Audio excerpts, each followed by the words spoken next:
Hey, what's up? Do another demo run this game. No more heroes or some such shit. No heroes allowed. No, no more heroes in another game. Training 03 with the water? Liquid? So this is cool. Okay, it's time for your third training session. This time we are going to learn about the water. You already know that the dungeon is full of salt that will produce monsters when you dig it up. But you don't think you knew it all this time. There's also soil that will make water when you use something. As you can see in diagram above, some soil sits on top of the smell. Some tap it in the water will gush forth to fill your dungeon's corridors. Well, it's never too early to try things out for yourself. Fancy springing a leak or something? I've prepared another yellow square for you. Why don't you give it a whack and watch something? Yes, that's it. Lovely stagnant water. One thing to bear in mind is that water will always flow down into the bottom of your dungeon. So if you dig downward, any water you've dug up will drift downward with you. Why don't you see for yourself? Have a go at controlling the flow of the water. Dig the yellow blocks I highlight and watch the wondrous stuff something. So more training, such stuff. Neato. How do you like that? A dungeon full of flowing water is a wonder to behold, is it not? With a little clever pick work, you can send water all over the dungeon or pool it in places. And once you are water savvy, your dungeon building horizons will widen all the more.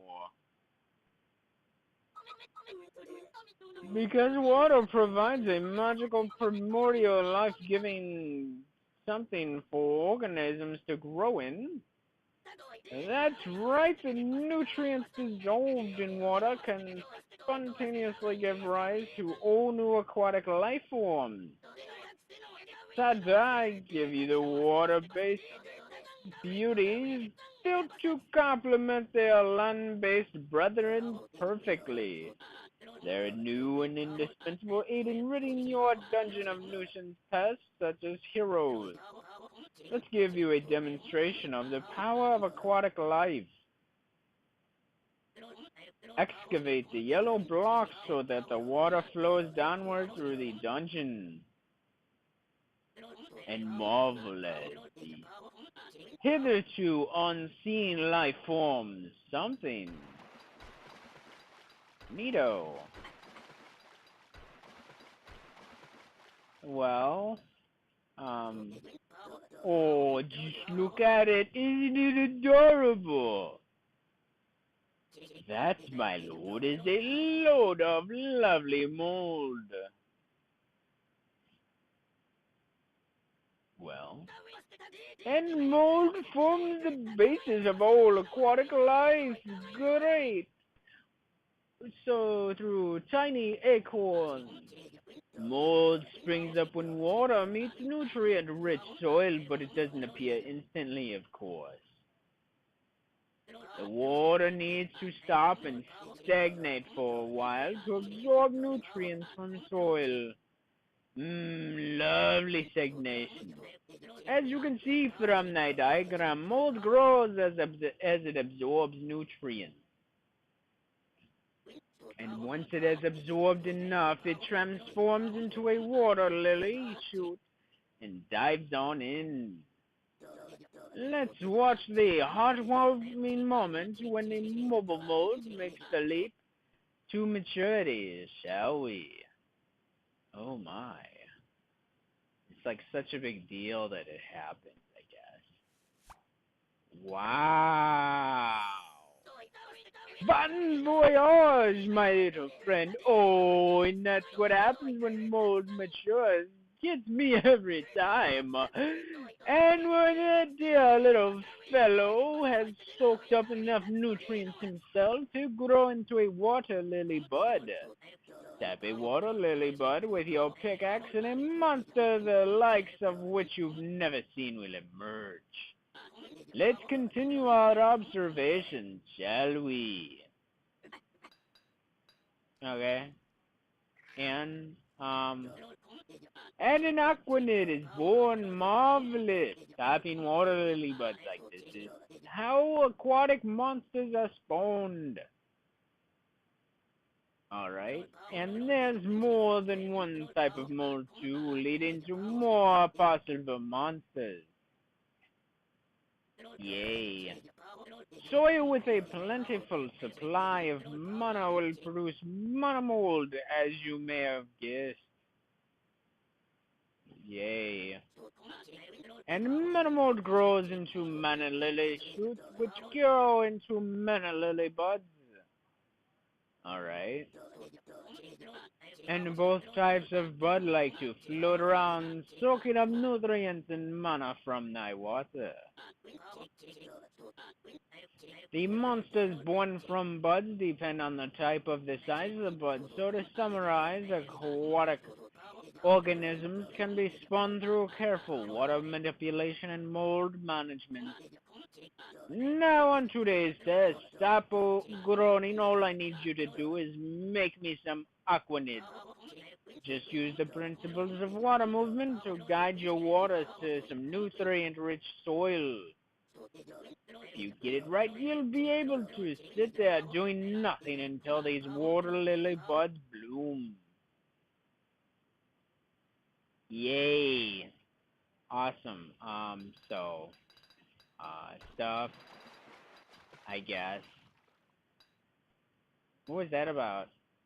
Okay. Yay, cool. More mold stuff, I guess.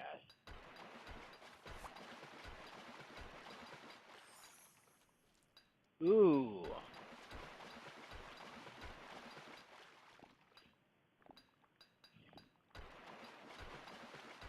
I forget how this goes, but I'm just playing with it, so... anyway, I try to save most of my videos, catching up on stuff from the past month, 2 months, whatever, such. I recorded this back on May 6th. Today is, wow, it's already that long ago. May 6th, and today is, July 4th. So that was almost 2 months ago. It didn't seem like I did this 2 months ago, but okay, that's cool. Whatever. So I'm working on doing this as Nito and such. I think I just need to make aquanids now or something. I don't see any other different color blocks, but I should have made some. And I'm not really like paying attention to stuff, but then I think like all the water comes down here. Because I'm a moron and I wasn't really paying attention to all that good stuff, so. I thought there was a lot more water up there than that. Oh well though.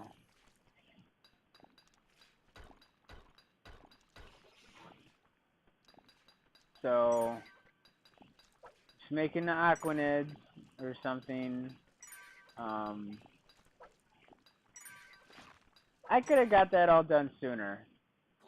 It's a miracle. Look at those 40 bouncing newborn aquanids. But be aware that very close to those aquanids lies a threat to their very existence. Aquatic monsters like these can live on land, yes. Reality is a Kuru mistress. If aquatic creatures are seized by the urge to flop on the dry land, their life force will rapidly drain away. So outside their watery natural habitat, their life expectancy is minimal. Never forget that. Oh, and when water flows, it will carry aquatic monsters along with it.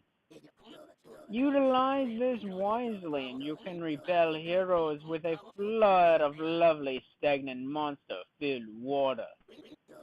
But if you are not smart, you could end up simply draining an area of its water supply. I'm not smart, you can see, 'cause I just drained that area of its water supply like a retard. Go me. Got a B rank, whatever. So that's it for this portion and such. And I'll see you at the next tutorial training stuff. So.